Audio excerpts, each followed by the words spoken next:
뉴스 속으로. 네, 도널드 트럼프 대통령이 내일 LA 시간으로 낮 정오에 전 세계를 상대로 한 상호 관세 조치를 발표합니다.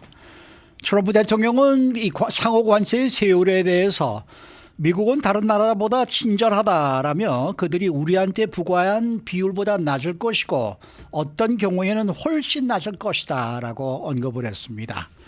자, 보고식 기자. 안녕하십니까? 마침내 내일 상호 관세 조치가 발표가 되네요. 네, 드디어 내일이 됐는데요. 스캇 베센트 재무장관이 트럼프 대통령은 LA 시간 기준으로 내일 오후 12시 정오에 전 세계를 상대로 한 상호 관세를 발표할 것이다, 이렇게 말했습니다. 트럼프 대통령도 역시 백악관에서 기자들과 만났는데요. 이 상호 관세 질문에 대해서 아마 수요일 4월 2일에 알게 될 것이다, 이렇게 대답했습니다. 그리고 상호 관세 세율과 관련해서는 다른 나라가 미국에게 무엇을 부과하든 우리도 부과를 하겠지만 미국은 그들보다도 친절하다면서 다른 나라가 미국에 부과한 관세보다는 관세 비율이 낮을 것이고 어떤 경우에는 훨씬 낮을 것이다, 이렇게 말했습니다. 이에 대해서 캐롤라인 레빗 백악관 대변인 역시 어제 백악관에서 상호 관세 발표가 2일 수요일 백악관 로즈 가든에서 전 강료들이 참석한 가운데 발표될 것이다, 이렇게 확인을 했습니다. 레빗 대변인은 또 유럽연합 EU의 50% 유제품 관세, 그리고 일본의 700% 쌀 관세, 인도의 100% 농산물 관세, 그리고 캐나다의 300% 버터 치즈 관세 같은 것이 대표적인 그 불공정 무역 케이스다, 이렇게 나열을 했습니다. 아마 오늘 저녁부터 상호 관세의 구체적인 내용이 언론에 공개가 되고 트럼프 대통령 공식 발표 내일까지 이런저런 추론이 많이 나올 것으로 그렇게 예상되고 있습니다. 네. 혹시 상호 관세에 적용되지 않는 그런 나라 있나요? 트럼프 대통령이 상호 관세를 부과하지 않는 나라가 있습니까? 이런 질문에 대해서 이렇게 얘기했는데요. 모든 국가가 미국을 상대로 돈을 왕창 벌지는 않겠지만 거의 모두가 그래왔다.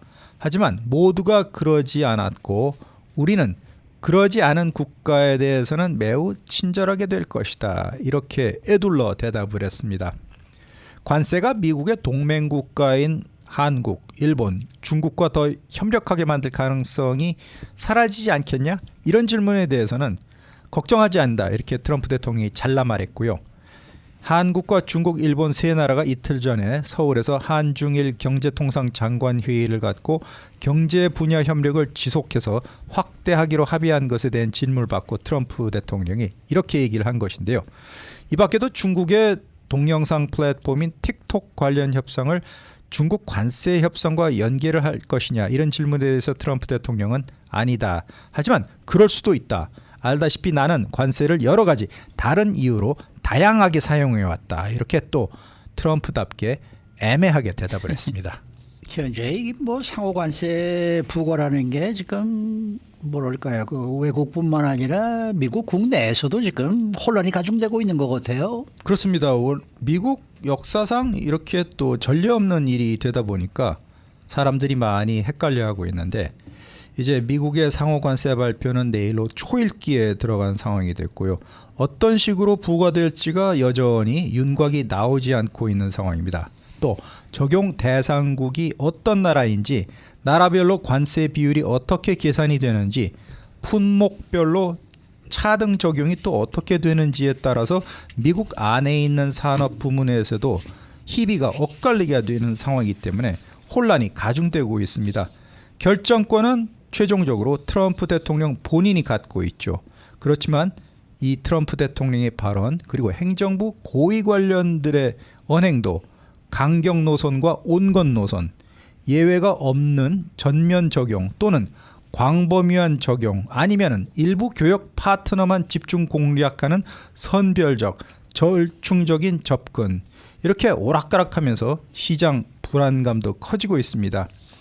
트럼프 대통령이 지난 2월 달에 상호관세 부과 방안을 연구해라, 이렇게 상무부에 지시를 한 이후에 스탠다드 앤 푸어스 500 지수가 현재까지 10% 가까이 떨어진 그런 상황입니다. 네, 한국은 어떻습니까? 한국도 상호관세 부과 대상 국가로 거론되고 있나요?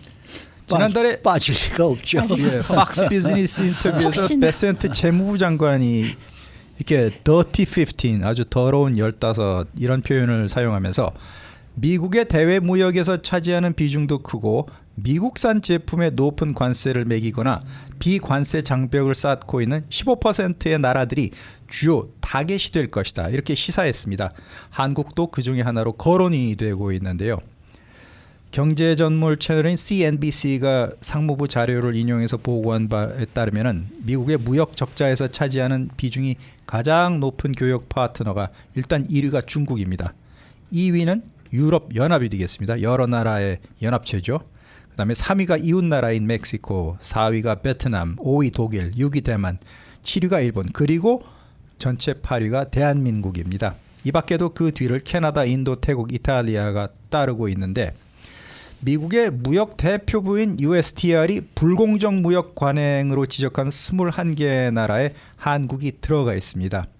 그리고 무역 장벽 국가별 보고서 발표를 보면은 이들 21개 나라를 특별히 관심 있는 국가로 따로 분류가 됐는데 이 중에서도 대한민국을 비롯한 10개 나라는 무역 적자 유발 상위권 목록과 불공정 무역 관행 지적 두 목록에 양쪽에 모두 포함이 되어 있습니다. 그렇기 때문에 이 베센트 장관의 발언을 놓고 보면 상호관세 부과의 주요 타겟이 미국의 대규모 무역 적자를 야기하고 있는 15% 또는 15개 나라 안팎이 될 것으로 예상되고 있는데 한국도 분명히 그 안에 들어가는 것으로 파악되고 있습니다. 이 상호 관세가 아니라 보편 관세로 방향을 틀 수도 있을 것이다. 뭐 이런 얘기들도 좀 들리던데요. 그렇습니다. 모든 교육 상대국을 맞아서 최고 20%의 보편적인 관세를 물리는 방안도 가능한 대안으로 검토가 되고 있다는 얘기가 나오고 있습니다. 트럼프의 경제팀이 더 넓고 높은 관세를 저울질하고 있다. 그런 상황인데 논쟁의 핵심 가운데 하나가 미국의 무역 파트너들에게 개별 관세율을 적용할지 아닐지 여부라는 보도가 계속 나오고 있습니다. 국가별로 다른 세율을 적용하는 상호 관세 대신에 작년 대통령 선거에서 트럼프 후보가 공약을 했던 것처럼 사실상 모든 무역 대상국들에게 똑같은 관세를 물리는 보편 관세를 또다시 도입하는 방안이 거론이 되고 있다는 얘기가 나오고 있는데 최종 결과 두고 봐야 될 것 같습니다. 네. 그러면은 정작 미국의 기업들은 어떤 반응을 보이고 있습니까? 한간에는 불확실성 때문에 투자를 미루고 있다 이런 소식들도 많이 들려오고 있거든요. 그렇습니다. 트럼프 대통령은 내일 4월 2일이 미국의 해방일이 될 것이다 이렇게 장담을 하기는 했는데 사실 지난해 11월 달에 트럼프 공화당 후보가 대통령 선거에서 승리했을 당시만 해도 기업들은 관세 정책, 감세 공약에 대해서 낙관을 했는데 최근 들어서는 이 같은 분위기가 바뀌고 있습니다. 트럼프 대통령이 전방위적인 관세 정책을 추진하고 또 자신의 발언도 이랬다 저랬다 오락가락하고 있는데 의회가 감세안을 언제 어떻게 처리할지도 불투명합니다. 그런 만큼 기업들의 투자 전망치가 자꾸 내려가고 있는 추세인데요.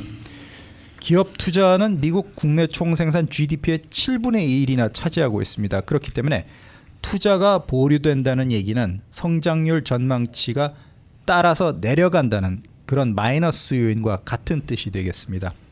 그리고 필라델피아 연방은행의 제조업 전망 설문조사를 보면 올해 자본 지출을 늘리겠다는 기업이 23%에 그치면서 지난해 10월 당시에 51%에서 반토막이 난 상황입니다.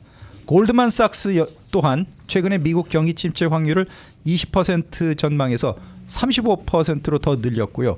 JP 모건 역시 이 같은 전망을 30%로 40%로 상향 조정한 그런 불투명이 점점 거세지고 있다. 이런 추세가 커지고 있습니다. 참 그러니 말입니다. 이거 뭐 이 금융기관이나 이런 정책기관들에서는 전부가 다 지금 좀 불확실하다라는 쪽으로 가고 있는데 트럼프 대통령은 뭐 아니다. 이건 뭐 미국 경제에 도움이 된다. 지금 계속 이렇게 강조하고 있는 거 아닙니까? 네, 이것이 반드시 치러야 될 성장통이다. 이렇게 주장을 하고 있는데요. 트럼프 대통령은 보호주의 무역과 감세 정책이 결국에는 미국 안에 있는 제조업을 다시 부흥시키고 외국 기업, 외국 투자를 더 확대시킬 수 있는 것이다. 이런 입장을 계속 고수하고 있습니다. 트럼프 대통령이 애플과 같은 대기업들의 투자 계획 발표를 성과로 내세우고 있는데요. 미국 경제가 새로운 무역 체제로 가는 과도기를 거쳐야 되는데 지금이 바로 그런 과도기 시기다. 이렇게 주장하고 있습니다. 그리고 많은 기업들이 불확실성을 핑계로 대고 있다. 이렇게 트럼프 대통령이 힐난을 했는데요. 많은 불확실성 대신 많은 명확성이 있다. 이렇게 주장하고 있습니다. 네. 앞서 무역대표부 얘기 잠깐 하셨는데 무역대표부가 그 국가별 무역장벽 보고서에서 한국에 대해서 좀 자세하게 거론을 하고 있다는데 그 네. 내용도 전해주시겠습니까? 한국이 일단 불공정하게 행사하고 있는 권한이 뭐냐. 대표적으로 한국이 30개월 이상 된 미국산 소고기를 아직도 수입 제한을 시키고 있다. 그리고 이 밖에도 수입차에 대한 배출 규제가 강하고 약값 정책과 인터넷 사용료에 대해서 비관세 무역 장벽이 한국이 아주 강한 나라다. 이렇게 비판적으로 지목을 했습니다. 한국에 대해서는 보고서를 통해서 7페이지 분량에 대해서 자세히 설명을 했는데요. 일단 자동차, 제약, 자본 투자, 인터넷 상거래 여러 가지 면에서 미국이 손해를 보고 있다는 것입니다. 한국 정부가 외국의 방위 기술보다는 국내 기술 제품을 우선시하는 정책을 표방하고 있는데 $10,000,000를 초과하는 계약 같은 경우에는 외국 계약자들에게 절충 교육 의무를 발생시킨다는 것입니다. 즉 절충 교육이라는 무슨 말이냐? 외국에서 무기나 군수품, 용역을 살 때 반대급부로 기술을 이전해야 되고 부품을 제작하고 수출하고 군수 지원을 받아내는 불공정한 교육 방식이라고 미국 측에서 주장하고 있는 것입니다. 그렇기 때문에 여러 가지 이런 수입 자동차에 대한 배출가스 규제와 같은 불투명성, 자동차 시장에 대한 진입 규제도 한국이 높이 쌓고 있는데 이것을 미국 측에서는 앞으로 허물어뜨려야 된다. 이렇게 주장하고 나섰습니다.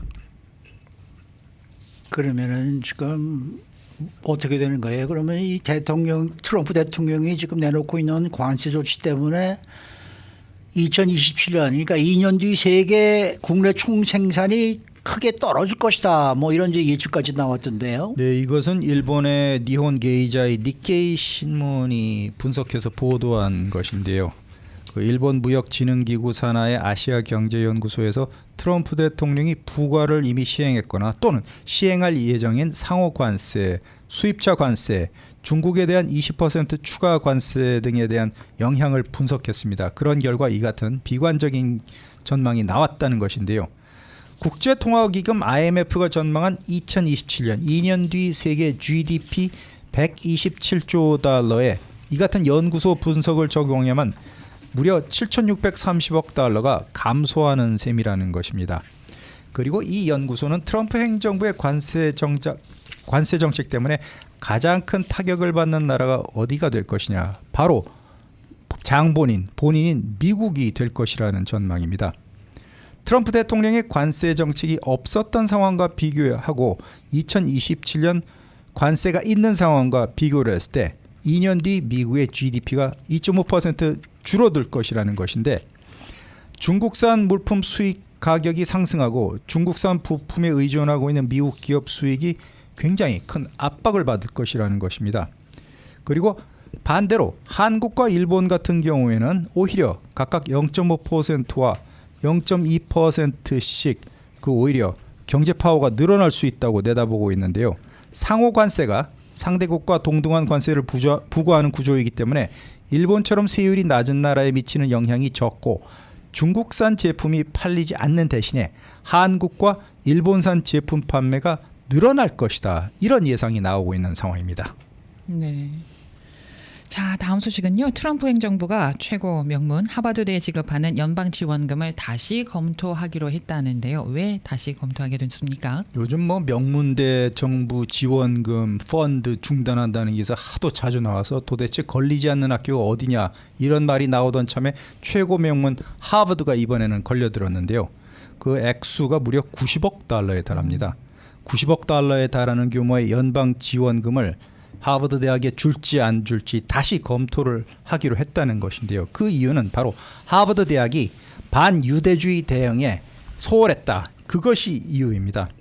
그렇기 때문에 교육부와 보건복지부, 연방총무청이 하버드 대학과 맺은 90억 달러 그 지급을 다시 검토에 들어갔다는 것인데, 교육부 장관이 린다 맥마흔이 이렇게 설명을 했습니다. 하버드라는 대학교가 여러 세대에 걸쳐서 아메리칸 드림의 상징이고, 열심히 공부해서 입학 허가를 받으려는 전 세계 학생들에게 그 정점이 된 그런 학교인데, 그럼에도 불구하고 반유대주의 차별에서 학생들을 제대로 보호하지 못해서 하버드 대학 평판이 아주 엉망이 됐고 심각한 위협에 처했기 때문에 이런 흐름을 바꿔야 된다, 이렇게 정부 차원에서 주장을 하고 있는 것인데, 이것이 학문의 자유를 위협하고 있다는 교수들과 학생의 반발에 맞서서 어떤 결과를 도출해낼지 한번 지켜봐야 될 것 같습니다. 지금 뭐 미국 LA에서도 뭐 USC도 그렇고 UC 계열 학교들도 그렇고 다 뭐 지금 저희 정부 연방 정부에서의 지원이 지금 뭐 크게 줄거나 아예 없어지거나 지금 좀 걱정이 많아요. 트럼프 대통령 심지어 자신이 졸업한 모교인 펜실베이니아 대학 지원금까지 끊어버리는 그런 강경책을 고수하고 있습니다. 네, 수고 많으셨습니다. 고맙습니다. 봉화식 기자였습니다.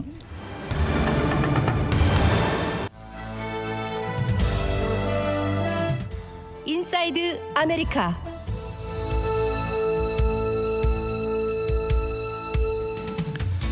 지난달 3월에 이 미국에서 이 신차 새로 만든 자동차의 판매량이 한 달 전보다 크게 증가했다고 합니다. 이 관세에 따른 가격 인상을 우려한 소비자들 사이에서 자동차를 미리 사두자 이 사재기 현상이 벌어지고 있다는 분석이 나왔습니다. 또 이곳 캘리포니아 주에서는 임대 아파트가 앞으로는 세입자들에게 냉장고와 스토브를 반드시 제공해야 한다라는 법안이 추진이 되고 있고, 또 게빈 뉴섬 캘리포니아 주지사가 자신의 팟캐스트를 시작한 지 거의 한 달이 되어가는 가운데 그 평가는 어떻게 나오고 있는지 알아보도록 하겠습니다. 박현경 기자. 네, 안녕하십니까. 새로운 자동차 신차 판매량이 지난달에 크게 늘어난 것으로 나타났네요. 네, 그렇습니다. 3월 신차 판매량은 그 한 달 전에 비해서 20%가 증가했다는 이야, 보도가 나왔습니다. 많이 늘었네요. 네, 니케이 신문이 오늘 그처럼 전했는데요. 아직까지 확정된 숫자는 아닙니다만 20%가 증가했다고 하면 한 달 만에 상당한 폭이라고 볼 많이 수 늘어난 있습니다. 거죠. 20%면은. 네. 그 이유가 있지 않습니까? 우리가 느낌이 있듯이. 네, 트럼프 행정부가 수입 자동차에 대해 25% 추가 관세를 예고하자 소비자들이 이제 가격이 오르기 전에 사려고 서두르는 걸로 보입니다. 아무래도 자동차는 특히 값이 많이 나가다 보니까 가격 인상은 소비자들의 구매 부담을 증가시킬 수밖에 없는데요. 그래서 보면 이 가격 인상이 예상되는 고급 수입차 그리고 픽업 트럭 등 고가 차량을 중심으로 수요가 증가하고 있습니다. 또 실제로 일부 자동차 매장에서는요, 이러한 소비 심리를 자극하듯 관세가 발효되기 전에 구매를 유도하는 광고까지 늘리고 있습니다. 더더구나 뭐 4월 달부터 지금 세일즈 텍스도 오른다는데 아유, 이거 네. 3월 달에 사놨으면은 확실히 좀 도움이 되죠. 예, 이익이 됐겠네요. 네. 관세가 실제로 부과될 경우 새차, 신차 가격이 얼마나 오를 것으로 예상이 되는 겁니까? 각 기관마다 다르게 예측하고 있긴 한데요. 이 JP모건 같은 경우 자동차 제조업체들이 관세 비용을 소비자들한테 전가한다면 평균 판매 가격이 11% 상승할 것으로 추정했습니다. 그럼 차량 한 대당 최대 $5,300 정도 오르는 걸 의미합니다. 월 신차 할부금도 6에서 9% 증가할 가능성이 있습니다. 이미 일부 고급차 브랜드는 가격 인상을 시작했다고 합니다. 네, 이런 새차 가격 인상 걱정 때문에 중고차 시장에서도 좀 변화가 보인다면서요. 그렇습니다. 신차 가격 인상을 우려한 소비자들이 중고차 시장으로 몰리면서 중고차 수요도 현재 급증하고 있습니다. 자동차 시장 조사업체 칵스 오토모티브에 따르면 2월의 중고차 판매량은요, 한 달 전인 1월에 비해서 16%, 또 그 1년 전인 작년 2월에 비해서 6% 각각 증가했습니다. 또한 세인루이스 연준은행에 따르면 중고차 가격 지수도 상승세를 보이고 있습니다. 네, 이 관세로 인한 신차 가격 인상은 언제부터 본격화될까요? 몇 달 안이 되지 않을까 하는 예상입니다. 자동차 업계 쪽이 그처럼 관측하고 있습니다. 네, 딜러들이요, 이 급변하는 시장 상황에 대응하기 위해서 재고 확보에 아주 주력을 기울이고 있다고 합니다. 네, 무엇보다 재고를 확보하는 데 힘쓰고 있습니다. 토요타와 혼다 등 일본 자동차 업체들도 몇 개월치 재고를 비축하면서 당분간은 재고 판매로 대응하겠다는 입장을 밝히고 있습니다. 자동차 가격도 오르고 세일즈 텍스도 오르고 요즘 또 이거 가솔린 캘리포니아는 값도. 가스비도 오르고 네. 모든 게 올라가기만 합니다. 아무것도 못할 듯합니다. 내려가는 게 없네요. 없네요. 자, 다음 소식입니다. 캘리포니아 주에서는 이제 냉장고가 없는 아파트를 금지하는 새로운 법안이 추진이 되고 있다. 이건 또 어떤 내용입니까? 네, 현재 캘리포니아 주 의회에선 모든 임대 아파트에 냉장고 그리고 스토브를 필수로 제공토록 하는 법안 AB 628이 논의되고 있습니다. 이 법안은 현재 캘리포니아 주법상 냉장고 제공 의무가 없다는 점을 바꾸려는 그런 움직임입니다. 네, 지금은 임대 아파트에 그 냉장고를 제공해야 되는 그런 의무가 없다 보니까 일부 아파트 경우에는 세입자들이 이제 이사 들어가면서 냉장고를 마련하는 경우가 있죠. 맞습니다. 캘리포니아주에선 세입자들이 아파트 찾을 때 냉장고가 없는 경우를 종종 보게 네. 되죠.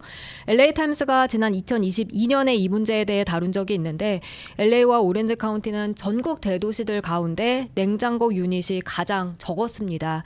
즉 많은 남가주 세입자들이 이사할 때마다 냉장고를 직접 구매하거나 옮겨야 하는 그런 경제적 부담을 느끼고 있는데요.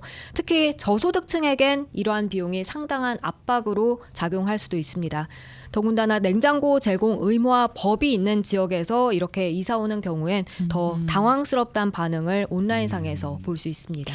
저도 지금 내가 아파트에서 살 때는 그 아파트에 전자레인지, 이 가스레인지하고 냉장고 무슨 이런 것들은 꼭 다 있었던 것으로 기억을 하는데 그게 없는 곳이 많은 거예요, 요즘엔. 네, 없는 곳도 있고요. 저 같은 경우에도 한번 냉장고를 구입해서 들어갔는데 그 다음 아파트에는 냉장고가 있어서 그 냉장고를 처리해야 하는 네, 그런 부담까지 있었습니다.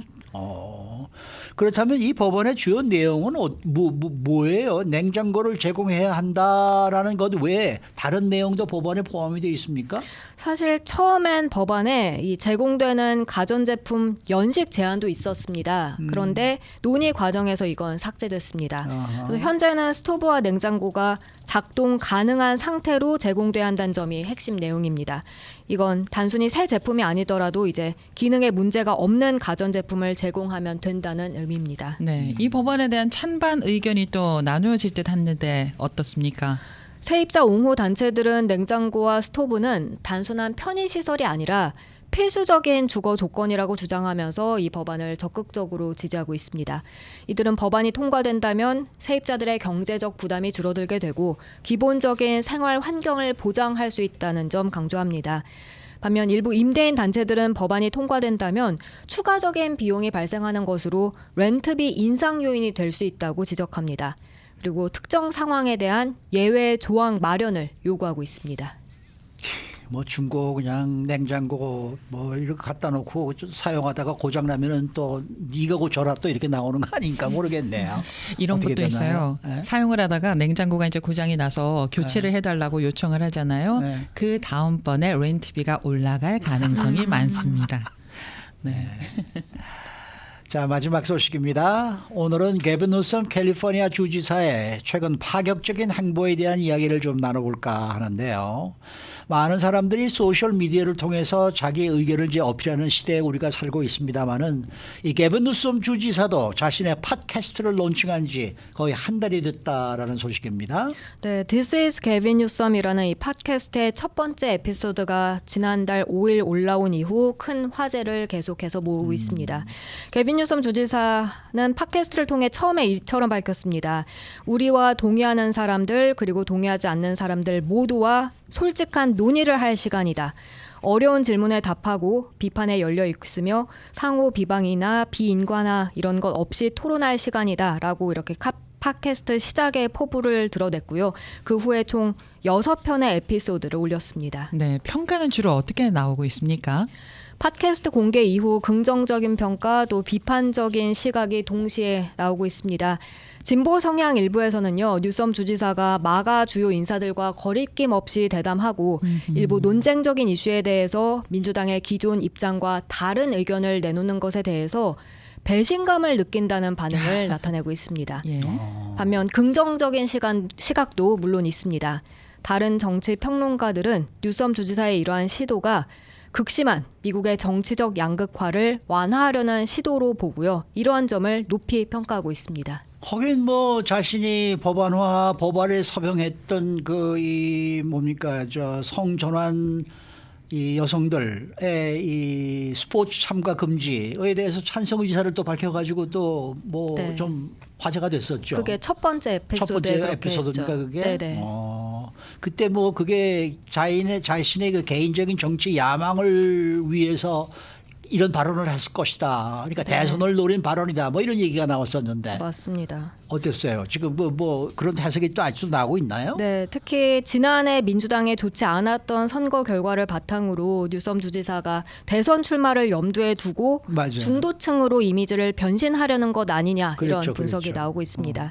LA 타임스의 타린 루나 기자도 이번 주에 팟캐스트에서 공통적으로 얻은 결론은 뉴섬 주지사가 민주당의 지난해 선거 참사 이후 대선 출마를 준비하면서 온건파로 변신하려 하고 있다는 것이라고 설명했습니다. 네. 그 뉴섬 주지사가 팟캐스트에서 주로 어떤 내용을 다루고 있는지 이제 궁금한데 특히 마가 인사들하고는요 어떤 얘기를 나눴나요? 뉴섬 주지사는 팟캐스트에서 마가의 거물급 인사들과 함께하면서 자신의 소속 정당 이 민주당을 비판하는 모습을 보였습니다. 예. 앞서 말씀하신 대로 이 트랜스젠더 여성의 경기 참여 매우 불공정하다 이렇게 발언하면서 논란에 휩싸였고요. 이후 에피소드에선 보수 논평가 마이클 세비지 그리고 트럼프 대통령의 책사였던 스티브 배넌과 대담을 나누면서 민주당을 비판하기도 했습니다. 뭐 스티브 배런도 같이 대담을 나눠주는 거 보면은 그만큼 게빈 뉴섬 주지사의 밸류도 높긴 높다는 얘기가 되겠네요. 그럼요. 네. 그렇죠. 네. 그러니까 공화당 측에서도 예의주시하고 있다는 그런 얘기가 되겠네. 그렇게 하면서 또 공화당 쪽의 의견을 또 민주당 쪽 사람들에게 알려주는 그렇죠, 기회가 될 그렇죠. 수가 있으니까요. 그냥 저는 시간 많아도 이런 팟캐스트는 안 볼 것 같은데. 자, 이 비판적인 시각에서는 뉴섬 주지사의 이러한 행보를 구체적으로 어떻게 보고 있습니까? 비판론자들은 뉴섬 주지사가 중도주의를 표방하려는 잘못된 시도로 오히려 우파 목소리를 플랫폼에 제공하고 있다라고 비난합니다. 캘리포니아 노동연맹을 이끄는 로레나 곤잘레스는요. 뉴섬 주지사를 원래부터 북가주의 테크 브로와 같은 정치 성향을 가진 인물이라면서 이제 진보적인 척하는 거 그만두고 본색을 드러내는 것이라고 깎아내렸습니다. 네. 그러면은 뉴섬 주지사는 이런 비판에 대해서 어떤 입장을 보이고 있습니까? 자신의 팟캐스트를 옹호하면서 예. 비판에도 불구하고 소통의 중요성을 강조하고 있습니다. 뉴섬 주지사는 민주당이 길을 잃었다고 지적하면서 독 같은 그런 브랜드 이미지 때문에 어려움을 겪고 있다고 진단했고요. 민주당이 유권자들의 공감을 얻지 못하고 있고 엘리트주의적이고 비판적인 태도 때문에 오히려 유권자들과 멀어지고 있다고 쓴소리를 했습니다. 저는 그거는 억울해하는 쪽이네요. 그거 사실 맞는 얘기인 것 같아요.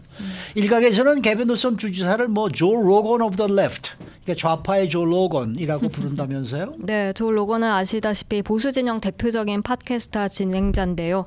USC의 카미즈 알케반 매니징 디렉터는 이 뉴섬 주지사의 팟캐스트 진출을 스스로를 좌파의 조 로건으로 포지셔닝하는 노력이라고 해석했습니다. 그리고 LA 타임스 한 칼럼니스트는 뉴섬 주지사의 팟캐스트 초기 에피소드에 대해서 다소 부정적인 평가를 내리면서도 이번 시도가 부인할 수 없을 정도로 영리하다고 평가했는데요. 이젠 정당 안에서의 성장이나 지지층 달래기가 아니라 청중 확보 같은 그런 중요한 새로운 정치 질서가 맞음을 뉴섬 주지사가 잘 이해하고 있고 정치적 성향을 떠나서 이걸 쫓아가고 있다고 분석했습니다. 반면 다른 칼럼니스트는 뉴섬 주지사가 대선 출마를 꿈꾼다면 팟캐스트 같이 피상적이고 자기 만족적인 오락거리의 시간을 낭비하지 말고 남은 임기 동안 주지사로서 훌륭한 업적을 쌓는 게 최선이라고 전했습니다. 참 여러 가지로 해석이 나오고 여러 가지 충고들이 나오고 있네요. 이래도 탈 저래도 탈. 네. 수고 많으셨습니다. 고맙습니다. 박현경 기자였습니다.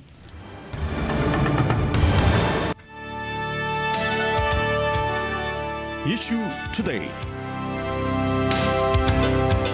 네, 오늘은 공인회계사 강신용 CPA 모시고 이야기 들어보는 시간입니다. 어서 오십시오. 안녕하세요. 네. 안녕하세요. 이 미국에서 살면서 현금을 가지고 있는 사람들은 어떻게 보면은 $10,000가 그게 하나의 일종의 보드라인인 것 같아요. 그렇죠. 네? 예, 우리 $10,000가 우리가 보면 적은데 어떤 사람이 보면 대단히 크죠. 글쎄 말이에요. 네. 그러니까 $10,000 이상을 가지고 은행에 가서 디파짓을 하려 그러면 보고를 해야 되고. 그렇죠. 네. 그거 불편하죠, 많이. 또 한국에 $10,000 이상을 들고 $10,000를 들고 가면 또 보고를 해야 되고. 비행기에서, 이게 뭐 공항에서, 하나의- 예. 이게 어떻게 되는 거예요? 이 $10,000 이상 보고를 하면 안 된다는 게 왜 그러는 거예요? 이 근데 이 은행에서? $10,000가요. 옛날에 보던 $10,000하고 요즘 보던 $10,000는 굉장히 차이가 차이가 있는 크죠. 거죠. 예. 그죠? 요즘 차가 $10,000 주고 살 수 있는 차가 어디 있겠어요? 글쎄 말이에요. 그렇죠. 어. 근데 그 어느 시절에는 그 $10,000는 게 굉장히 컸잖아요. 이것도 뭐 인상되겠지만 하여튼 $10,000가 아니라 예를 들어서 $100,000를 가지고 있다. 이게 어떻게 생겼을까요? 이제 이런 데서 시작하면 어떻게 해서 그 $10,000, $10,000가 $10,000가 있느냐? 예. 캐시를 가지고 있을 수 그렇죠. 있느냐? 이제 그러니까 그 $10,000를 가지고 있는 것도 어디서 저축해서 생긴 돈도 있지만 혹시 세금 보고 하지 않은 거 아니야? 혹시 $100,000를 가지고 있어? 그거 좀 이상한 데서 생긴 거 아니야? 그건 일단 의심을 하는 그런 개념에서 말씀하신 대로 $10,000 이상 가지고 있으면 이상해, 꼭 보고해 그런 개념이라고 생각이 되죠.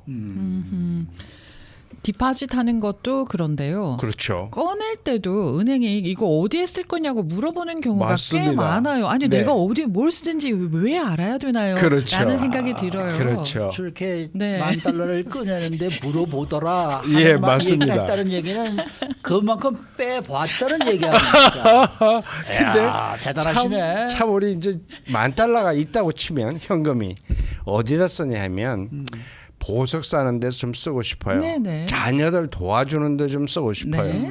급한데 비상금으로 가지고 있을 네. 수도 있잖아요. 그죠? 그럼요. 그런데도 $10,000라고 그러면 은행에서 어디서 났냐 어디다 썼냐 이렇게 물어보니까 아니 참- 그것도요. 네. 제가 저의 경우는 아니고 예를 예. 들면은 은행에 그냥 매달 차곡차곡 쌓여 가게 되는 돈 이미 예. 세금 보고가 다 끝난 돈이에요. 좋은 돈이죠. 네, 그런 좋은 돈에서 내가 뭐 $10,000 이상을 꺼내서 예. 보석을 사든지 뭐 자녀분을 돕기 위해서 쓰든지 그런 것도 물어보는 거가 예. 굉장히 불편하죠. 네네.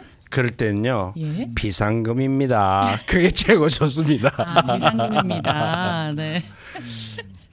아니 근데 정말 아까도 말씀하셨습니다만은 사실 이게 $10,000라는 저 보더 라인이 네. 이게 무지무지하게 오래된 것 같아요. 그럼요. 제가 생각에는. 정말 이게 오래됐어요. 한 40-50년 된 그런 보더 라인인데 그렇죠. 저도 아직도 지금 $10,000가 안 넘는다는 게 좀 이해가 좀 안 올려달라고 그러자고요. 네, 맞아요. 그런 것 같아요. 자 그러면은 네. 우리 같은 서민들은 네. 내 은행에 돈이 어떻게 들어가고 나가고 다 들여다볼 수가 있잖아요. 그렇죠. 그러면 상위 뭐 5% 이상 이런 네. 분들도 우리처럼 이렇게 하나하나 들여다보면서 뭐 지적하고 막 이러나요? 근데 지금 상위 5%라고 그러는데 네. 상위 5%를 네. 얼마나 버는 사람, 세금 보고를 얼마나 하는 사람이라고 한번 조사를 보니까 예. 25만 불 이상의 수입을 가진 사람은 미국의 상위 5%에 속한답니다. 납세자로서. 네네. 근데 상위 10%도 궁금하시죠? 네. 상위 10%는 대체로 15만 불에서 예. 16만 불 이상을 보고하는 납세자. 그러니까 일년에, 납세자는 건 택스블 인컴이 인컴이 예. 1년에 1년에 택스블 인컴이 25만 불이 넘으면 5%에 속하는 납세자라고 합니다. 여기서 궁금한 것이 예. 이런 분들은 한 번에 디파짓하고 아니면 돈을 빼고 할 때가 10,000불이 넘을 때가 많을 듯 하거든요. 그렇죠? 현금으로. 네, 현금이든 크레딧 카드든 어쨌든 10,000불 이상씩 이제 은행에 들어간단 말입니다. 예. 돈이. 예, 그러니까 납입이 된다, 입금이 예, 된다고 그렇죠. 했을 때 예. 뭐 12,000불, 뭐 15,000불 뭐 이렇게 거래가 이루어져서 그럴 수 이제 있죠. 디파짓이 되고 그리고 그 돈을 이제 세금 보고를 하고 그럴 그리고 수 있죠. 물건을 산다거나 이럴 때 이제 꺼낼 때 만불 네. 이상의 꺼낼 때가 많을 것 같으거든요. 일반 사람들보다는. 근데 그 굉장히 좋은 질문이세요. 네, 근데 그 사람들은 그럴 때마다 들여다본다는지 예외 있습니다. 예외. 예, 이게 어떤 예외냐면 실제로 네, 지금 가스 스테이션을 해요. 예, 주말에 가스를 많이 팔아. 예. 그러면 금, 토, 일을 모아놨다 월요일 날 디파짓 할 수 네네, 있잖아요. 네네. 근데 만불 많죠. 그렇죠. 2만 불도 될 수 그렇죠. 있고 이런 분들은 사업상, 비즈니스상 그 예외 조항이 있습니다. 그래서 이제 그런 것이 번번하게 일어날 수 있는 고소득자들은 지금 걱정을 해소하기 위해서 예외를 만들어 놨습니다. 아, 만일에 캐시를 찾아서 예를 들어서 내가 반지를 산다. 네. 그걸 크레딧 카드로 사고 크레딧 카드 회사에 돈을 갚으면은 그거는 보고가 안 되는 거죠. 그렇죠. 아, 그래요? 그런데 예. 15,000불짜리 목걸이를 애인한테 캐시를 주고 사줬다. 그러면 보석상에서요 보고해요. 그러니까 왜 그걸 캐시로 사느냐 말이에요. 그렇죠. 근데 싸게 비밀스럽게 싸게 아무도 모르게 해야 될 경우가 많잖아요. 애인한테 사주니까. 자, 이건 우스갯소리인데 실제로 그런 일들이 생기고 있어요. 그러면 실제로. 다시 정리를 해보면 네. 현금이 아니고 크레딧 카드를 사용을 해서 만불 이상 사용을 하고 네. 은행에서 크레딧 카드를 이제 즉시에 그 만불 넘은 돈을 일시불로 이제 갚는다. 이런 거는 괜찮죠. 괜찮은 전혀 거예요? 괜찮죠. 전혀 상관없는 거예요. 그렇죠. 아하, 왜냐하면 돈에는 꼬리가 붙어 있잖아요. 예. 근데 현금은 꼬리가 없어요. 네. 그 찾을 수가 없잖아요, 그죠?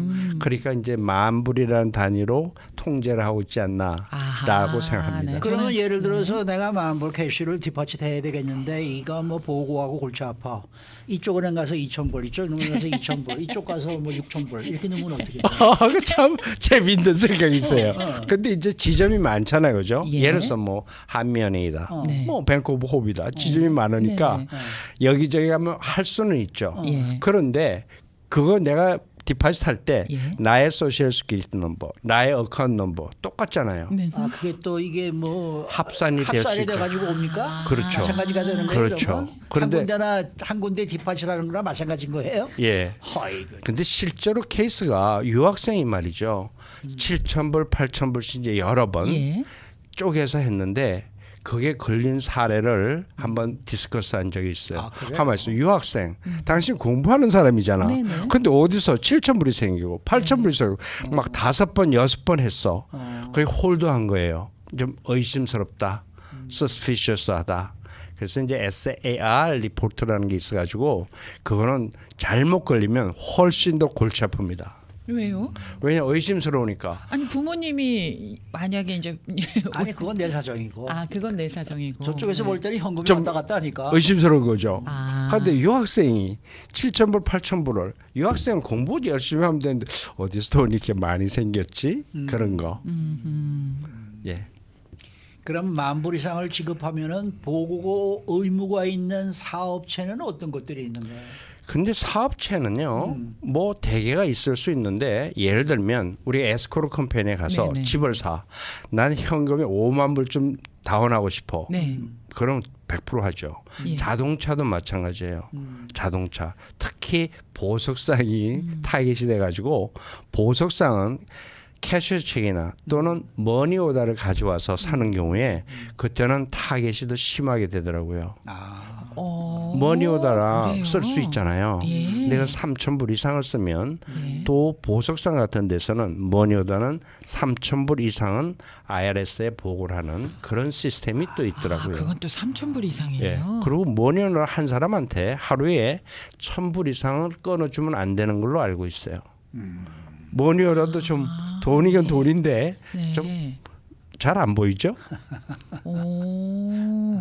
그러면은 제가 이제 집을 사야 되는데 50만 불이 필요해서 지인에게 50만 불을 빌려서 은행에 이제 디파짓을 해야 되는 상황이 오면 네. 은행에서 은행으로 가고 뭐 이러는 거는 괜찮은 지금 거예요. 와이어 트랜스퍼 말씀하시는데 네, 네. 많은 분들이 그걸 가장 활용하죠. 아, 네. 네, 안전하니까. 네. 네. 그러면은 내가 은행에 현금을 좀 디파짓을 해야 되겠다. 그럴 경우에 안전한 방법이라고 추천해 줄 수 있는 게 뭐가 있는 거예요? 근데 사실은 이제 은행에 돈 밸런스인데 내가 쓸 돈은 많고 또 현금으로 지불할 수 없어서 온라인으로 보고를 하거나 또는 어떤 어마운트 체크를 끌었는데 당장 넣을 수 있는 캐시밖에 없으면 ATM으로 디파짓을 하는 경우도 있고 그다음에 이제 누군가 남한테 이제 지인의 그 비즈니스 하는데 그래서 리테일 스토어에 가면 캐시를 아웃해 주는 게 있어요. 캐시 아웃. 또 캐시를 받는 수도 있고. 근데 이제 제일 좋은 것은 ATM으로 캐시 디파짓을 하는 것도 안전하더라. ATM으로. 예. 근데 이제 어떤 데는 봉투를 받아서 하는 수도 있는데 그건 많지 않다고 그래요. ATM으로 디파짓을 해도 캐시 디파짓. 기록에 남잖아요. 이제 남아도 10,000불 이하를 하는데 네. 뭐 5,000불이든지 네. 6,000불 그런 거 할 때는 이제 괜찮죠. 쉽고. 그래서 이제 리테일 스토어를 이용하는 방법도 좋다고 그러고 이럴 때 내가 믿을 수 있는 지인 그 지인한테 자 이것 좀 구워줘 체크 좀 디파짓 해줘 캐시 좀 디파짓 해줘 그런 분들이 실제로 우리 주변에는 우리 가끔 그런 현상이 일어나죠. 조금씩 디파짓해서 밸런스 만들어야 되잖아요. 그죠? 이런 믿고 뭐 이렇게 맡길 수 있는 지인이 있다는 것은 대단히 행복하죠. 자 그러면 갯돈 있잖아요. 갯돈. 예. 예. 갯돈은 이렇게 한번 받아서 뭐 갯돈이 좀 커요. 예. 뭐 10,000불 이상이라고 합시다. 예. 그래서 내가 이제 탔어요. 예. 10,000불을 11,000불을. 예. 그럼 은행에 넣을 때 디파짓을 할 때 어떻게 그런 거는 증명할 수 있어요? 근데 증명보다도 그 이제 예. 머니클럽이라고 그러죠. 갯돈을. 아, 네. 근데 갯돈은 일시적으로 남의 빌린 돈이나 마찬가지예요. 네. 그죠? 12명이 하는데 예. 1,000불씩 냈다. 12,000불이다. 예. 그게 일시적으로 남의 돈을 빌린 거니까 네. 그래서 캐시로 들어왔으면 나 머니클럽에서 탔다 아. 하면 합법적인 이유가 있고 예. 갯돈은 일시적으로 빌린 개념이기 때문에 예. 괜찮으리라고 생각합니다. 아, 네. 알겠습니다. 자, 해외에 나갈 때 들어올 때 해외에서 들어올 때 무조건 10,000달러 이상이면 보고를 해야 되는 거죠. 네. 그게 그러면은 예를 들어서 내가 뭐 하와이를 간다 이런 경우에도 마찬가지입니까? 하와이는 해외가 아니고 그건 국내죠. 국내니까. 그죠. 그러니까 크루즈를 탄다. 예, 크루즈는 배를 타고 할 때는 원칙적으로 하게 돼 그 원래 있고요. 보고를 해야 되는 거고. 근데 지금 있잖아요. 네. 현실적으로 우리 한국 분들은 한국이란 백그라운드가 있잖아요. 예. 한국에서 캐시를 가져올 때 어허. 공항에서 신청을 하는 거예요. 보고를. 예를 들어서 15만 불을 캐시를 네, 들고 네, 왔다. 네, 네. 공항에다 신청을 했어요. 한국에서도 했고 미국에서도 했고 예. 그럼 그 돈은 네. 은행에 가서 보고하는 거예요. 어허. CTR로 자 캐시 트랜잭션 리포트가 이렇게 있다. 아. 나 15만 불 가져왔다. 네. 공항에 신청했다. 합법적이죠. 예. 그러면 네. 그러니까 괜찮습니다. 처음부터 모든 걸 다 솔직히 얘기하면 문제가 없네. 한국서부터 시작했으니까 한국에서부터. 괜찮죠. 근데 한국에서 10만 달러 이상을 가지고 나올 수 있나? 그러니까. 그거는 미국의 법이? 근데 한국의 법이? 근데 또 굿캐시인데 최근에 네. 한국의 달러가 부족해서 아, 달러가 네. 부족해서 예. 돈을 그렇게 많이 안 받겨줬대요. 최근 온 손님 말씀에 뭐냐 하면 근데 내국인 한국인 자체는 괜찮은데 우리 같은 시민권자가 돈을 10만 불 이상 가져오면 안 된다고 공항에서 그러더랍니다. 안 된다고? 예, 지금 아주 센시티브한 질문인데 네. 그래서 실제 최근에 오신 분이 그런 말씀을 하더라고요. 그럼 우리가 달러를 갖고 가는 거는 어때요? 갖고 가는 거야 땡큐 베리 마치죠. 미국 쪽에서 우리가 10만 불 이상을 달러로 갖고 가서 한국에서 쓰고 오는 거는 근데 그것도 여기서 나갈 때는요. 예? 뭐 공항에 가서 해보니까 아무런 묻지도 않아요. 근데 올 때 올 한국 때가 정부에서는 네. 내국인이냐 외국인이냐에 아하. 따라서 10만 불 이상이냐 아니냐를 구분하더라를 최근에 들은 이야기였습니다. 지금 시간이 다 돼서 더 궁금한 것이 더 있는데 다음번에 다시 또 여쭤봐야 되겠습니다. 재밌는 스토리가 많죠. 네, 네. 저렇게 현금 많이 가진 분들은 고민이 많아요. 고민 그럴 수 많아요. 있죠. 많고. 100만 불이면 더합니다. 맞아요. 저희 같으면은 뭐 그저 10분이면 끝날 이야기가 벌써 30분 가도 지금 모자라다. 모자라요. 알겠습니다. 다음엔 더 재밌는 이야기를 준비하겠습니다. 네, 수고 많으셨습니다. 감사합니다. 네, CPA 강신용 씨 함께했습니다.